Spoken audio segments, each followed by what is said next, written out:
నేను ఏ రోజు కూడా పార్టీ తల వంచుకునే పని చేయనన్నా. ఇలా పార్టీ కోసం పనిచేస్తాం మేమందరం కూడా. ప్రతి భారతీయ జనతా పార్టీ కార్యకర్త జై శ్రీరామ్, భారత్ మాతాకి జై అని నేను భారతీయ జనతా పార్టీ కార్యకర్తలని చెప్పి తలెత్తుకొని సగర్వంగా తలెత్తుకునే విధంగా పనిచేస్తుంది తప్ప పార్టీకి తల వంచే పని చేయనన్నా.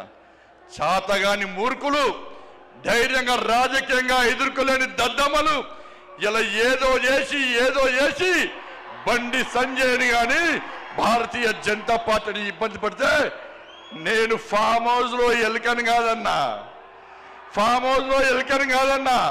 నేను నా అయ్య పేరు చెప్పి రాజకీయాల్లో రాలేదన్నా, నా తాత పేరు చెప్పి రాజకీయాల్లో రాలేదన్నా, ఏదో జెండా పెట్టి రాలేదన్నా.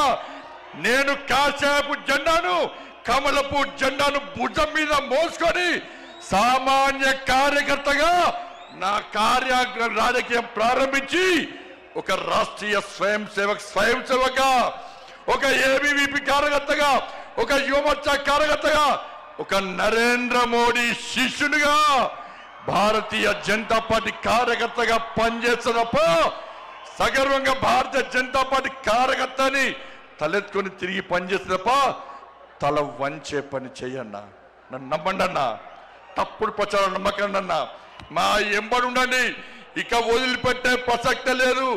ఈ రోజు నుంచే మోడీ గారు ఈ రోజు వచ్చిపోయిన తర్వాత ఈ రోజు నుంచే తెలంగాణ రాష్ట్రంలో ధర్మం, తెలంగాణ అభివృద్ధి, ధర్మం ఆధారితంగా తెలంగాణ రాష్ట్రాన్ని అభివృద్ధి చేయాలంటే జై శ్రీరామ్, జై తెలంగాణ, జై శ్రీరామ్, జై శ్రీరామ్.